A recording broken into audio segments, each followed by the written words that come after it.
Ya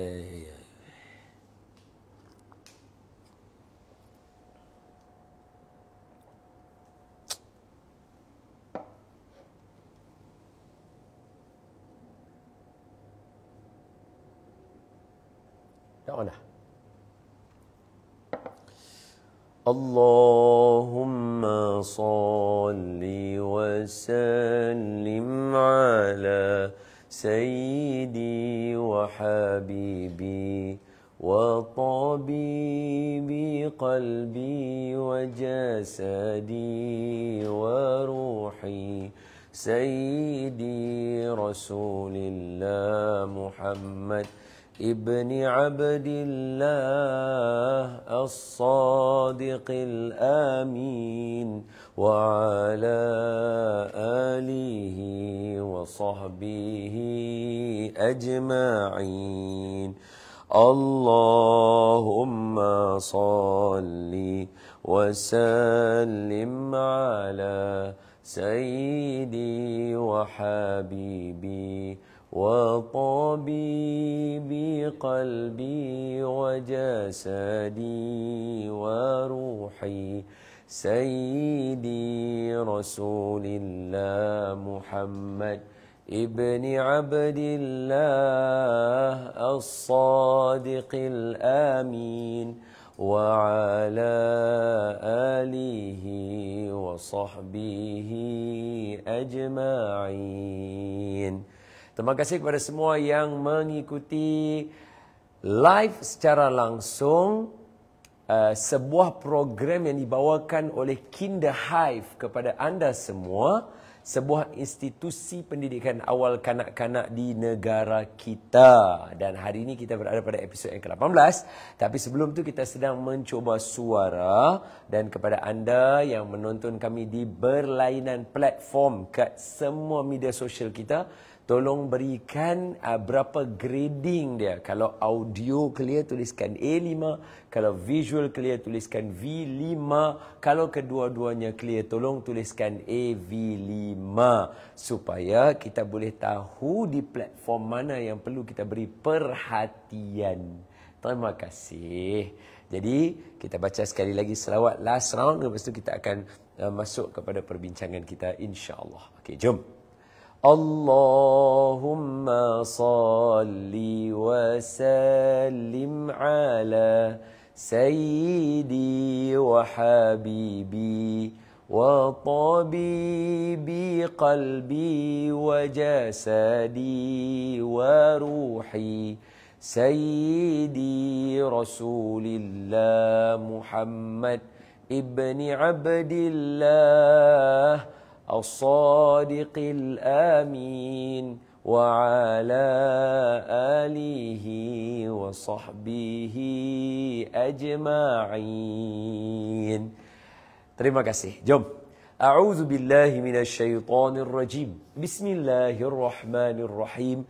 Assalamualaikum warahmatullahi wabarakatuh. Alhamdulillahi rabbil alamin. والصلاة والسلام على أشرف الأنبياء والمرسلين وعلى آله وصحبه أجمعين. سبحانك لا علم لنا إلا ما علمتنا إنك أنت العليم الحكيم. رب اشرح لي صدري ويسر لي أمري واحلل عقدة من لساني يفقه قولي أما بعد. Apa khabar semua? Semoga semua dalam keadaan sihat walafiat, insya-Allah. Ibu bapa, guru-guru, keluarga dan mungkin ada anak-anak sikit yang sedang menonton. Kinder Hive secara langsung dibawakan dengan tajuk Seronoknya Jadi Baik. Kita nak bawa semua orang seronok jadi baik. Dan seronok jadi baik ini mendukung 20 karakter Nabi Muhammad sallallahu alaihi wasallam yang merupakan silibus di Kinderhive dalam membentuk karakter anak-anak. Jadi kita doa supaya anak-anak kita diberikan Allah agar berakhlak dengan akhlak Rasulullah, diberikan kebaikan berpanjangan, dimurahkan rezeki mereka, ditetapkan iman mereka, dirahmati kehidupan mereka di dunia dan di akhirat, diberikan mereka hidup dalam keadaan yang aman sejahtera dan ilmu mereka seperti ilmunya Rasulullah, dan semoga Allah pelihara kita semua. Allahumma ftah alaina hikmataka wa anshur alaina min khazain rahmatika ya arhamar rahimin walhamdulillahi rabbil alamin. Amin ya rabbal alamin. Okey. Selamat datang. Dan apa khabar semua? Hari ini tajuk kita ialah mengutamakan orang lain. Maknanya salah satu karakter Nabi adalah mengutamakan orang lain. Dalam bahasa Inggeris sebut sebagai prioritize others.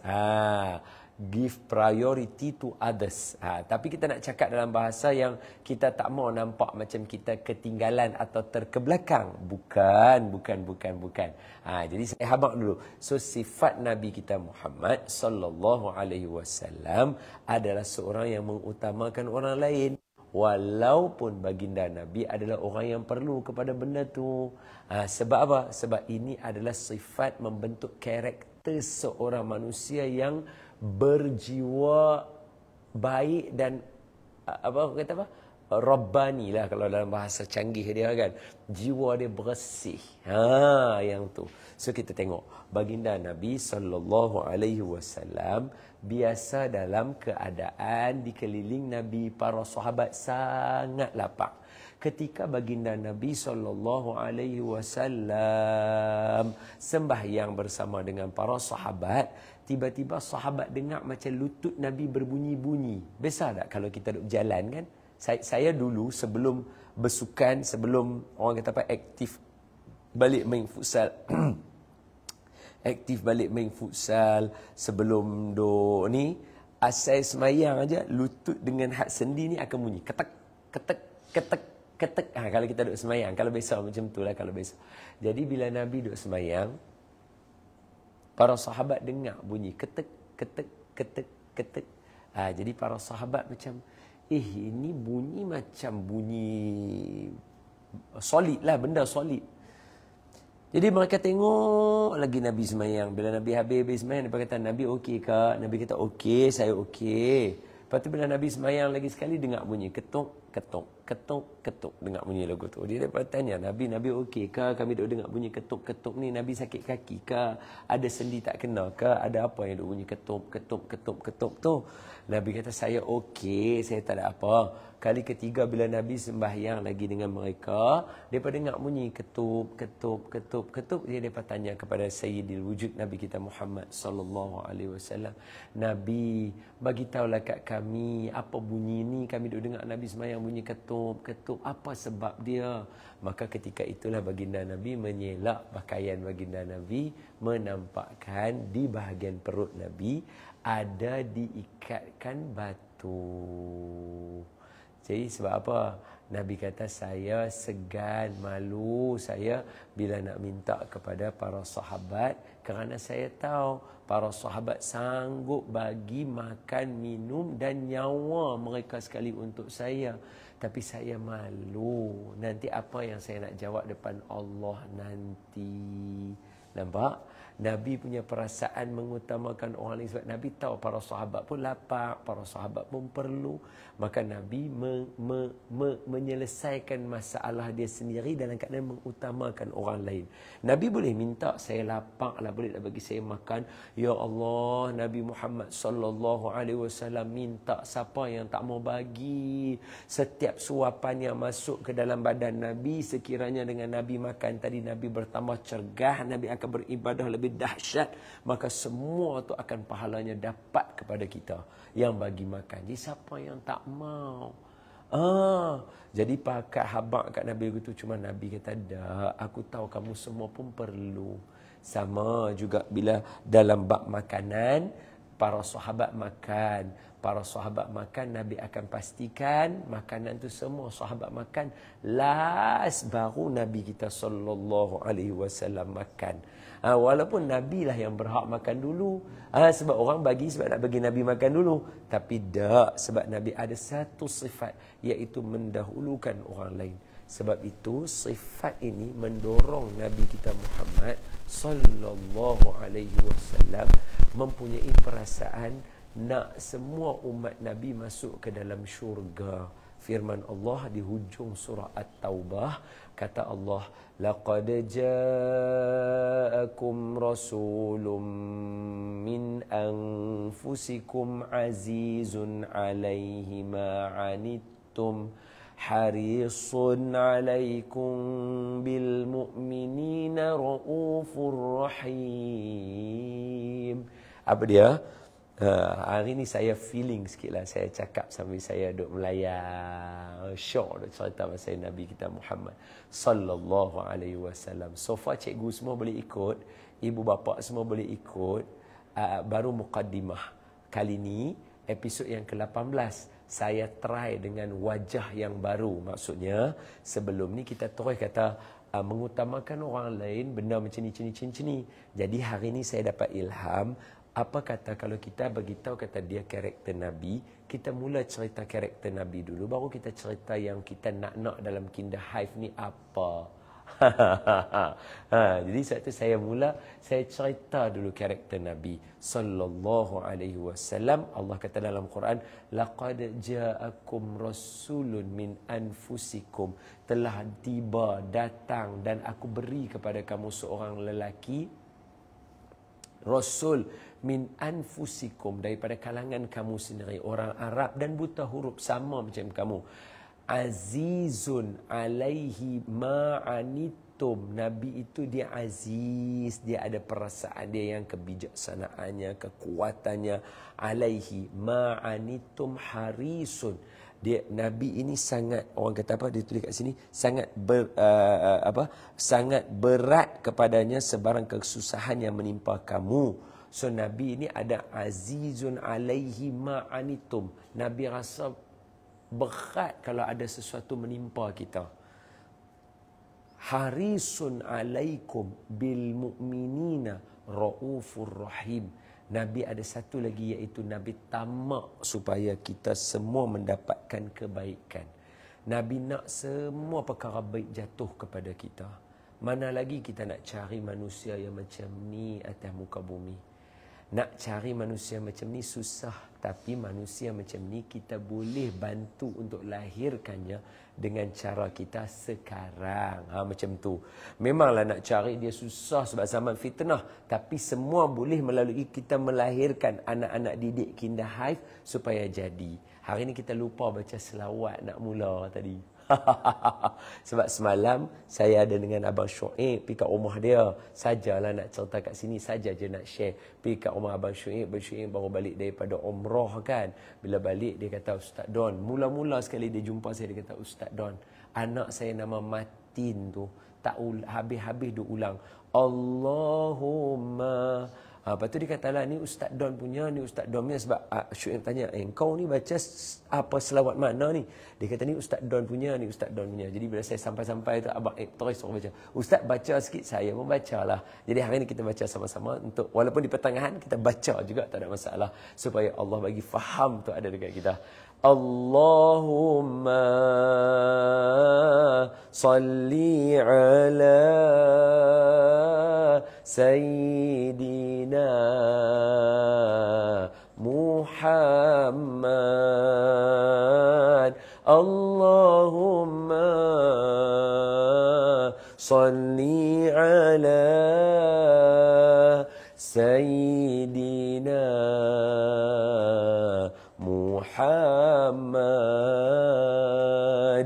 Alright. Okay. So, memang nak cari orang yang ada orang perangai mengutamakan orang lain mungkin zaman sekarang susah, tetapi boleh dengan menjadikan anak-anak kita lah orang sebegitu. Jadi bagaimana cara untuk kita menerapkan nilai mengutamakan orang lain dalam kehidupan? Baik begini. Nombor satu, kaedah yang kita nak terapkan dan nak ajak anak-anak kita adalah dengan cara berkongsi rezeki. Kita didik anak kita untuk berkongsi. Kalau kita, saya teringat satu cerita. Cerita ni saya baca masa tahun 2001 atau 2002 atau 2003. Okey, saya baca cerita ni. 2004-2005 sebelum saya pergi Mesir.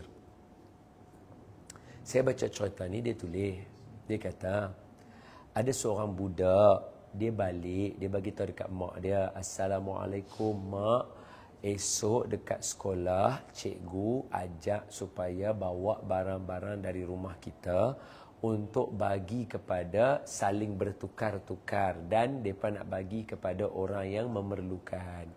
Sedangkan kalau POV budak tu, kalau kita tengok, dialah orang yang memerlukan. Rumahnya lusuh, pakaiannya lusuh. Dia budak yang pada pandangan kita, dialah sepatutnya mendapatkan pertolongan. Tapi bila dia balik, mak dia kata, "Okey, nanti mak siapkan malam ni, insya-Allah esok cik bawa." Jadi malam tu dia tidur, mak dia ambil balang kaca yang depa duk guna duk, dialah bekas duk ada. Mak dia ambil kertas yang mak dia lipat jadikan macam bintang, jadikan macam, dia panggil apa? Kita panggil origami. Mak dia ambil, mak dia buat origami kecil, mak dia buh dalam balang tu, mak dia bagi kat dia, suruh dia bawa dekat sekolah esok. Sambil mak dia buat macam tu, kakak dia tegur dekat mak dia. Kakak dia kata, Mak, kenapa mak sibuk nak buat benda macam tu? Sedangkan kita ni keluarga susah. Kita hanya boleh bagi macam ni saja." Apa kata mak tu? "Mak tak mau adik kamu nanti dia nak memberi hanya ketika dia betul-betul ada, baru nak bagi kat orang. Tak, mak nak dia tahu bahawa dia juga boleh memberi walaupun dalam keadaan dia macam serba kekurangan." Yang ni yang shock power. Saya benar-benar macam ni, dia sayu juga nak ceritakan. Sebab ada satu orang tu dia cerita, dia kata mak dia selalu pesan dekat dia. Mak dia kata, "Ni, hang boleh tak pinuh minta kat jiran hang garam sikit." Jadi setiap kali tengah bulan, mak dia akan pesan dekat dia, "Abang, pergi dekat rumah Makcik Melah, minta sat garam secubit." Jadi anak ni punyalah taat, anak ni punyalah baik. Dia dia kata, "Makcik Mila, boleh tak nak minta sikit garam?" Makcik Mila kata, "Ada ni, ambil lah." So dia pun cedok sikit, bawa balik rumah. Bulan depan, tengah bulan, dia pergi lagi sekali, "Makcik Mila, minta garam sikit boleh ke?" "Boleh, mai cedok sikit, bawa balik." Lagu itulah lebih kurang. Jadi dia kata dekat mak dia satu hari bila mak dia suruh dia pergi, "Mak, awak rumah kita ni habis garam cepat sangat. Asal tengah bulan habis garam. Asal tengah bulan habis garam." Maka kata mak dia kepada dia, "Abang," mak dia kata, "Abang, rumah kita garam tak pernah habis bang, weh. Belungguk duk ada kat tepi tu. Habis tu kenapa? Mak suruh cik pi ambil dekat rumah Makcik Milah." Mak dia kata, "Makcik Milah setiap kali hujung bulan akan minta bantuan daripada kita, akan minta sikit kalau kita ada makanan lebih, beras untuk bagi dekat dia." Jadi mak takut Makcik Milah malu, nampak, mengutamakan orang lain. Mak takut Makcik Milah malu nanti nak main minta dekat rumah kita. Jadi mak pun buat macam biasa minta kat rumah dia. Jadi garamlah satu benda yang dekat semua rumah insya-Allah ada, tak habis. Sebab garam ni kita pakai secubit lagu tu saja kan. Kecuali lah hak duk buat kuih raya bubuh garam, hak tu saya pun tak tahu. Dia panggil apa? Sea salt.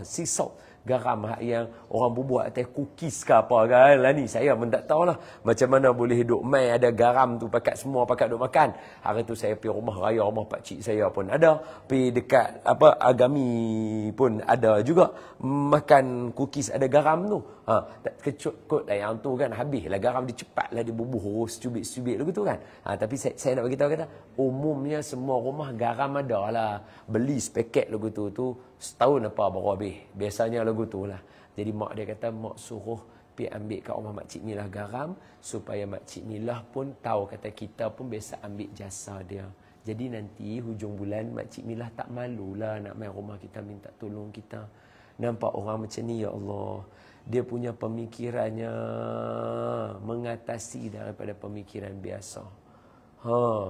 Jadi nombor satu, kaedah nak ajak anak kita ialah kita ajak anak kita berkongsi. Kalau ada rezeki, bawa dua. Benda yang dia bawa tu jadikan double. Kalau bawa roti 2 keping, make sure nanti bawa 4 keping. Abang, ni roti 4 keping. 2 abang punya. 2 abang boleh bagi kat siapa-siapa yang abang rasa nak bagi kat kawan abang. So, dia akan belajar memberi. Lama-lama akan terpupuk perasaan dalam jiwa dia. Orang lain pun important juga.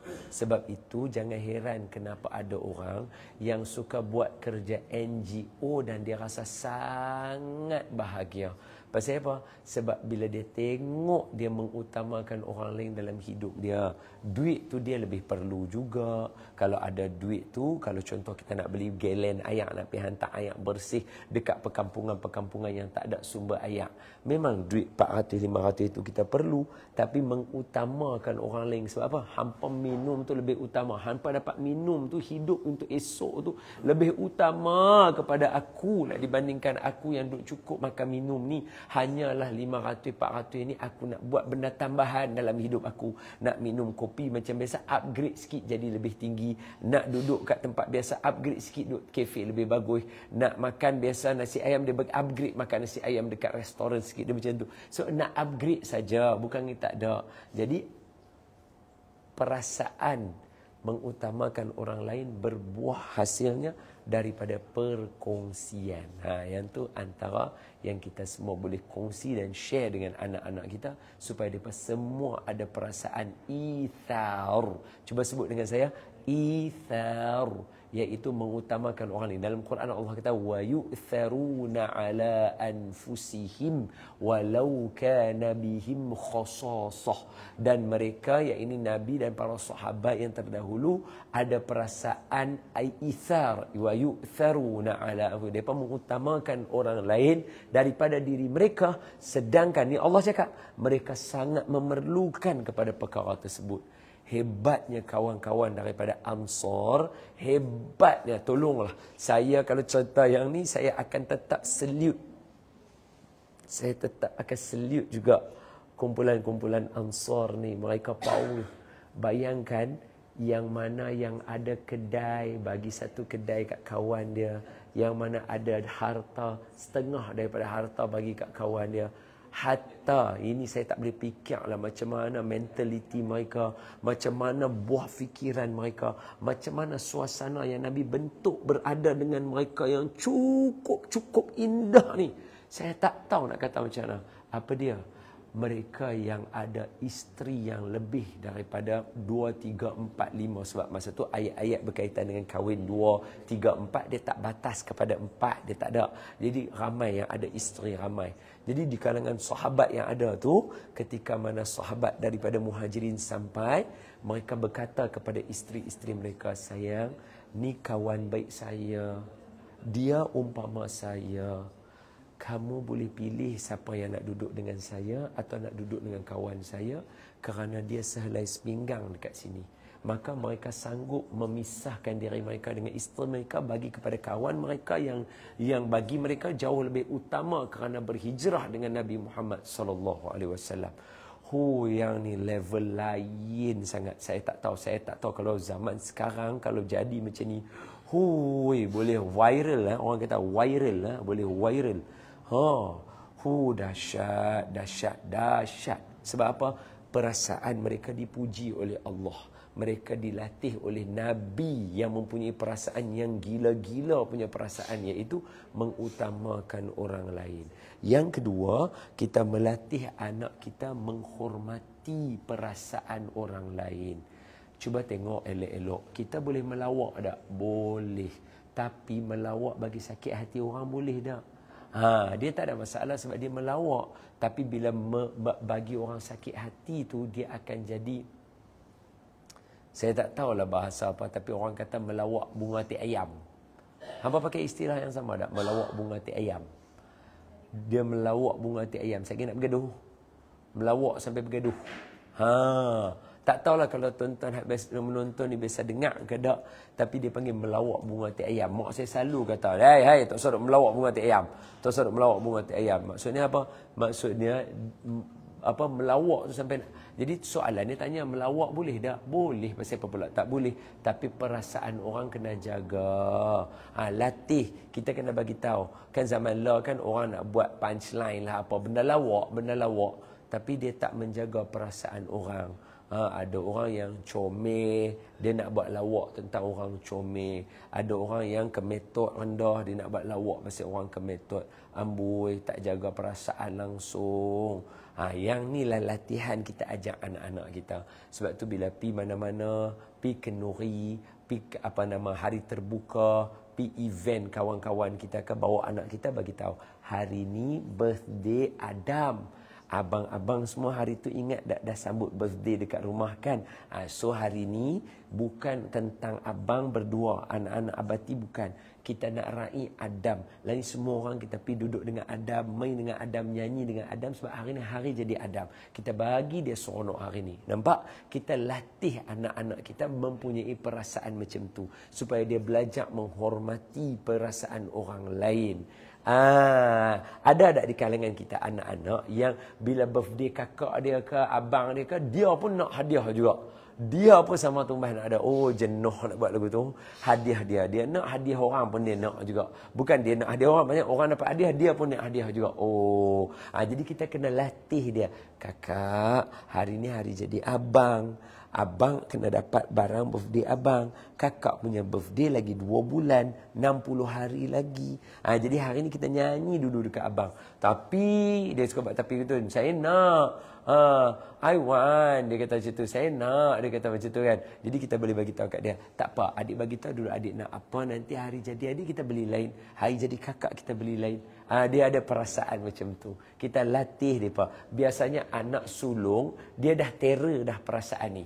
Biasanya anak sulung, ithar anak sulung kita tak boleh nafi. Daripada memang terror. Siapa anak sulung, betul tak yang saya cakap, tolong tulis betul tak betul. Anak sulung biasanya dia dah mahir dah. Sebab apa? Dia dah kena beralah. Kalau dia ada 4 orang adik, dia kena beralah 3 kali, 4 kali bawah. Kalau yang ada 10 orang beradik, 9 orang beradik, yang sulung tu dia kena beralah dengan semua 8 adik dia. Maka dia dah mahir dah tentang beralah ni. Macam mana nak buat, dia dah terror dah. Bagi kita semua ni nak latih anak-anak kita, kita kena bantu mereka. Yang pertama, latih cara berkongsi. Yang kedua, latih mereka dengan cara menghormati perasaan orang lain. Puan nak ada soalan ke? Ada soalan?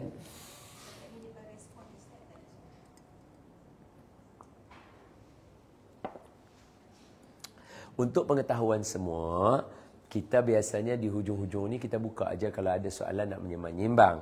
Tapi sebelum tu kita bagi tahu minggu hadapan, 2 minggu lagi pada 3 hari bulan Mei, iaitu pada hari Sabtu, kita Kinder Hive akan merasmikan 2 lagi cawangan kita. Hari itu, siapa dan tengok kami punya live ke, kami punya ni panggil apa? Reels.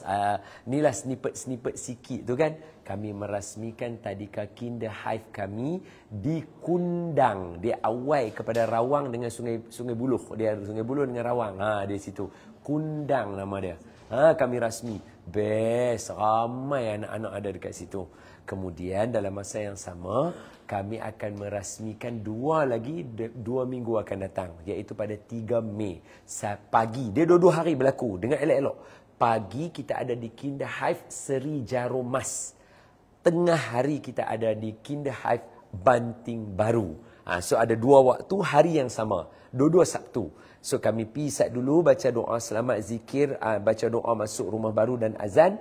Kemudian kami akan terus tembak pula ke Kinder Hive Banting Baru untuk merasmikan tempat tu pula. Dan Alhamdulillah, sehari ni kita dah beroperasi dengan 15 cawangan dan 20 cawangan lagi dalam pembikinan. Baru-baru ni di Kundang, mai juga seorang lagi pengusaha pendidikan awal kanak-kanak nak buka dengan Kinder Hive di Seksyen 19 Shah Alam. Terima kasih kepada yang menyokong dan memberi sokongan dan kepercayaan kepada kami. Yang baik daripada Allah, yang lemah daripada saya. Kita berada di penghujung rancangan. Saya buat kesimpulan. Hari ini tajuk kita ialah mengutamakan orang lain, yang merupakan salah satu karakter Nabi Muhammad sallallahu alaihi wasallam. Karakter ini membentuk seorang menjadi orang yang jadi baik. Dia akan sentiasa rasa seronok jadi baik. Kalau dalam cerita Korea ke cerita apa, dia akan ada satu watak. Dia ni lah yang akan beralah dengan semua. Dia tak dapat apa pun, tak apa. Perasan tak? Dia baik sangat dalam cerita tu. Kalau dalam cerita Kocoh-Kocoh Hotahe dulu, Salman Khan. Sarjan Jigar Rai, Sarjan Jigar Rai, deng deng deng deng deng deng deng deng deng. Dia ada orang yang baik ya. Dan isteri saya lah, isteri saya selalu bagi tahu watak yang selalu main watak ni 2 orang aja dalam Hindustan. Satu Rani Mukherjee, satu lagi ni siapa nama tu yang berlakon dalam Kalho Naho. Siapa? Priti Zinta. 2 ni selalu main watak yang kira dia lah baik, telan lah semua benda. Dia bukan saya nak bagi tahu kalau anak tuan-tuan lagi jadi dah nak abang kata sekurang-kurang jadi orang baik. Kita tak jadi orang jahat, kita tak pukul orang. Kata pepatah, melalui jalan untuk beriman dan jadi baik ini jalannya agak sedikit panjang, tetapi macam mana ya dia? Setiap langkah membawa kita dekat kepada Tuhan. Jalan menuju jalan menuju kebaikan ini panjang, tetapi setiap langkah mendekatkan kita dengan Tuhan. Semoga anak-anak di Kinder Hive terpelihara. Cikgu-cikgu, ada satu soalan.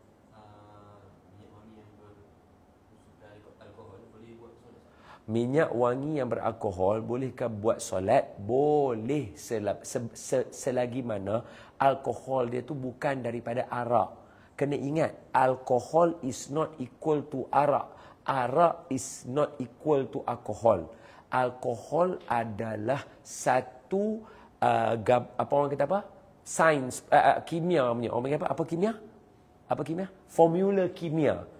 Yang ada metana dengan etana. So apa saja ada etana, ada metana. Orang tanya etana, metana ni yang mana? Hak yang kalau kita sapu kat badan kita jadi sejuk. Jadi jangan kata minyak wangi. Tu yang kita nak cucuk. Saya baru lepas ambil vaksin kan semalam, lumuk tangan saya ni dengan kain yang tu sapu sejuk, sapu sejuk, sapu sejuk. Yang tu alkohol juga. Jadi alkohol yang ada dalam minyak wangi bukan alkohol yang arak.